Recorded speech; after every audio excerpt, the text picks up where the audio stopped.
Hey, we're live. Hey, sorry I didn't see you guys there. Just catching up on a little reading, a little late night reading here. Thursday night football. I was on chapter 342. It was about how to be a two-time champion in your fantasy league. And, I did a little research, and that is, where you see me today, the Gap City Cougars, 2007, when the trophies were a little bit smaller, all the way up until 2012. And the Great Bustleton Memorial. And what a moment it was, The parade down Bellevue Ave, I'll just never forget it. Anyway, enough about me, more about you. Your Commissioner Goodell here, Tommy Goodell. I'd like to welcome you to Week 10. We're really getting towards the end of the season, and, it's always sad to see a season, end. We got a strong fight for the playoffs here coming down the wire. We're going to see how things really finish up. It's been some good seasons. Impressive nonetheless for some. Let's take a quick look at the matchups for Week 10. We got the Gap City Cougars going up against the Hasselhoffs. Big matchup there in the division. Hoffs, always favored. You got the Snorkelmen and the Chum. Tight matchup there, divisional matchup. The Dutchmen at the Tuminators. And we'll see the Bear Country Bears at the Meat Sticks. Should be a win for the Bears. I mean, every time you see Meat Sticks on your calendar, you circle it as a win. And then you got the interesting matchup we're going to touch a little bit on tonight would be the Lamb Dizzles at the Bone Crushers. The father-in-law, coming to town for the Dizzles should be very good. And we're really going to start to see, where teams are headed. Depending on how things shape up, I'm just wondering, is somebody going to join the Cougars on Winners Island of the two-time champion? Because there's a good chance 4 teams that make the playoffs all have a ring. And hey, very well could be. But if you remember a couple weeks ago, I had on this show for the second time. It was a great guest of ours. The fan mail's been great for Jose Jimenez. And he did mention about the storyline when the Bone Crushers were hospitalized. Well, we're going to go back to that a little bit tonight, and we're going to bring on the Bone Crushers hitman himself. I know good guys in the business, and we got to the bottom of this because I know that's what the people want. And that's what I do, what's best for business. And I would like to welcome to the show, excuse me if I say this wrong, but Mutombo Balake Wambosi. Hey, what's happening, man? Yo, hey, fans, what's happening? Yo, here I am, all the way from Jamaica.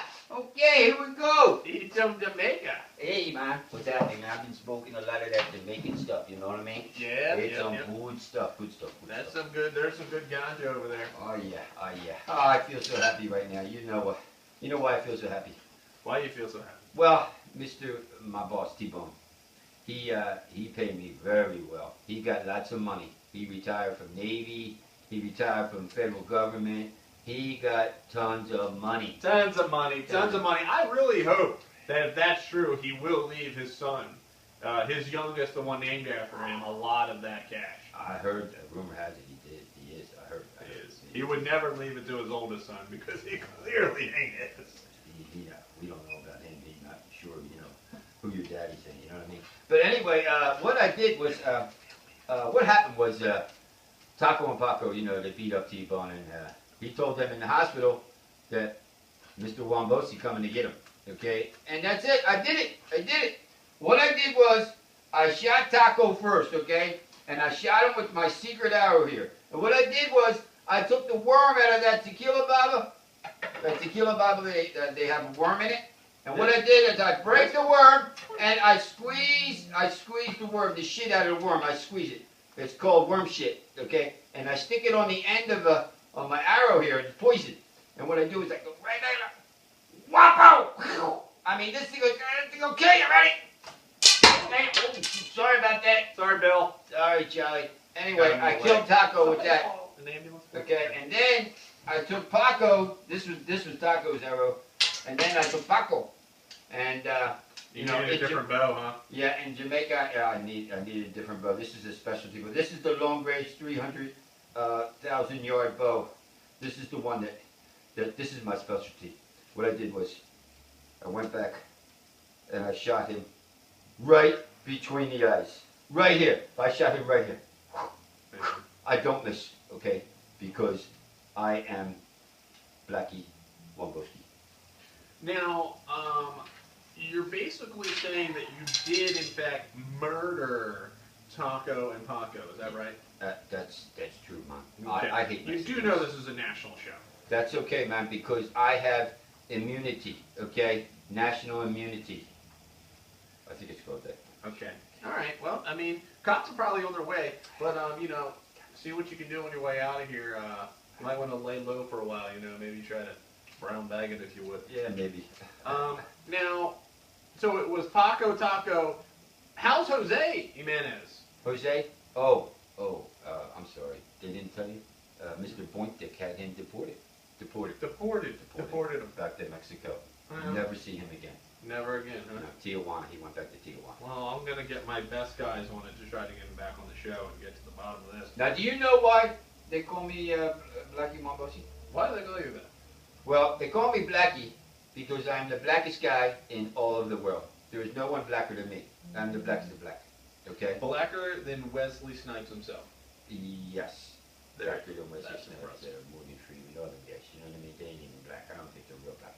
What happened was they shipped all the good black NFL players. They come to Jamaica. They came from Africa. They come to Jamaica. We Jamaicanize them, and then we send them to the USA. And that's why they're the greatest football players ever. They're all Jamaicans. They're all Jamaican. They're all Jamaicans. So I would assume that your first round draft pick in your fantasy football league would have been Ricky Williams. Yes, how did you know that? That is very good. I don't know. Ricky, I love Ricky. He got the dreads like me. Yes, Ricky. Go, proud. Hey, Yes. hey, Ricky's a good guy. Hey, So, Ricky. reports, some of my guys were telling me about, you know, a little history, brief history of you. You were, in fact, trained by the drifter, John Rambo. Is that true? That is true. That's why they call me Wombo. Because in the movie, you remember with the bow and arrows, okay? He shot the one guy and had a rocket on the end of the arrow and blew him up. They blew the with that Japanese, not Japanese, Vietnamese, whatever he is. And he blew him up to pieces. And I taught him that. I taught Rambo how to do that. So that was your move teaching Rambo. Yes, my move. Now, what about the Jap Slap? Who taught who that one? The jet flap, that's a Mexican shit I heard about. Okay? Oh, okay. We don't Jap slap. Okay, so Jose talked about that. Jose, yeah. Yeah, I drag my woman by her dreads. I just drag her by the dreads and into the hut and we do it. Bam. Okay, take care of business. Okay. So apparently you've taken care of business out in the field. Yes. The Bone Crushers have not taken care of business on the field. It's a shame for that guy, you know. They cheat. They cheat. They're not cheating. They're two cheaters. There's two cheaters in the league. Would you like to enlighten us on the two cheaters and maybe a message for both? Richie Rich and Brad Fumbluski. Is that what his name is? Okay. Those two, they go to school together. Okay. Sad Brad Fumbleruski. Yes. And then they go to bed together. I got you, Bill. Anyway, it's a shame, but what them two? Okay, they don't even want to trade with T-Bone. They laugh at him on the internet, and I got news for them too. Well, I'm coming for them too. And the funny part about this is, those two guys, there's somebody in your family that got special pictures, some secret pictures. Secret pictures. Yes, yes. Joey, I think Joey is your older brother. The Bears. Okay, well he's got pictures of Mike's sisters and Bradsky's. He went to school with Bradsky, and he told me a little something about Bradsky's sisters. I just hope his wife ain't watching this video, but Joey told me something about Brad's sisters. Woo-wee! Woo-wee! He was in love in high school with so somebody named Entrican. That's all I know. That's what I heard. That's a rumor. That's a rumor. But I can't wait till week 10. So you know who T-Bone playing. Week 10, that's this week. That's the Lamb Bizzles. Mm-hmm. I mean, it just, it's no more fitting of a matchup than with Mutombo Blaki Wambosi here in the house. Thursday night football. I gotten a few tweets. Most people have been pretty pleased with your presence on the show, other than the cops being outside and waiting for you. I assume you'll get out of that, though. So you might want to get your bow ready. I want to pick them a couple arrows up. One of them's in Bill's leg, I think. But good luck, Wambosi. If you get the job done, we all hope that, you'll kill Richie Rich and Sad Brad. Right. Clearly that would be, I think, just a win-win-win Win-win-win. around the entire league of bleed green fantasy football. No problem. No, I cannot. I'm not touching your sister. So leave the girls. Leave the girls alone. Well, before you go, make sure you get with my accountant on the way out. We can maybe work a transaction on killing Mike Ward. Okay. No problem. Preferably for February 9th of this year. I would do that one for free. It's I Hate Mike Ward Day. That one for free? Free. That's a freebie. That's a freebie. Right. I'll pay for Brad. I'll pay for the second. Okay. No problem. We'll save that for later. But hey, there you have it. Week 10, gentlemen. Hey, start your engines. The playoffs are right around the corner. I'm coming for the big guy. The big guy. The big guy. The T-Bone. bully. The bully. All right, gentlemen. Good night and good football.